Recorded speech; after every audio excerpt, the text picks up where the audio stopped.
o. Akamu o. Akamu bò ní. Mo sọ fún ẹ pé mo ní kó bá mi ra bàtà kan. Mo dẹ̀ dé ló lé níbi tó yẹ kó gbé bàtà sí. Bàtà tí mo rẹ́ ẹ̀kọ́ ni mo bá. Size tí mo bá ń bẹ̀ 21 méjì ni. Fọ́n size 42 mo rẹ́ ẹ̀.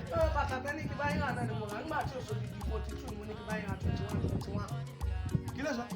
Nígbà tí o sì ohun size 42 mo ní kí báyìí rà 21 méjì. Nígbà tí kò sí bàtà odidi 42. Bẹ́ẹ̀ni. Ó wá ní kó ra 21. 21 kò máa jẹ́ 42. Yóò jẹ́ 42. 42 20 plus 20 ó jẹ́ 40 ká wá mú àwọn. Gbẹ̀yìn burúkú sọ̀n. Ṣé orí ẹ ò pé ní? Ṣé o mọ nǹkan tó ń ṣe ní? Nígbà tí mo rẹ́ ní bàtà size 42, ó wá ra 21 méjì. Nígbà tí o sọ dídí ni mo fi báyìí ra 21 kò sí fọ́dọ̀ dídí 42 mo wá fi ní kí báyìí ra 21. Will you keep quiet? Ọ̀rọ̀ ló dẹ̀ sọ lẹ́nu àyè tó ń jáde lẹ́nu ẹ̀. Nígbà tí o sọ dídí ni.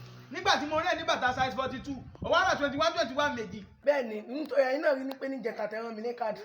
Ọlọ́run ló ní kí bàbá tó kọrin Ọlọ́run ló ní kó kọ́ ọmọ Yẹ́mísì tí mò ń tó ìsìlẹ̀ láti ìjọ yìí tí ò fẹ́ gbà fún mi ọjọ́ tí mò ń kọrin Yẹ́mísì olólólóló Yẹ́mísì Will you keep quiet? olólóló bùgá wọn Yẹ́mísì ọ̀rẹ́ ń bùgá wọn Yẹ́mísì ọmọ tọ́sán àbí òní Àkànmú káàdì tí mo rẹ́ látàrọ̀ dà. Wọ́n ní kò sọ dídí ń pé wẹ́wẹ́ ló wà ó ní 200 méjì ọ̀dọ́dọ́dẹ́ náà mẹ́fà ló wà.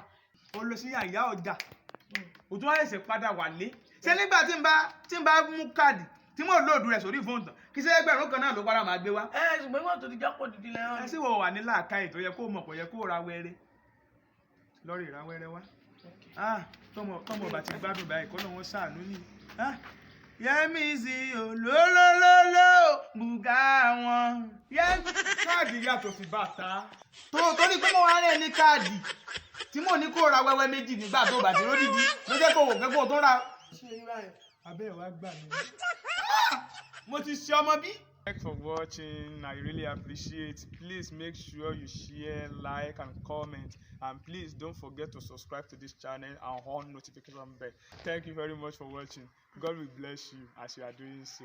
Thank you.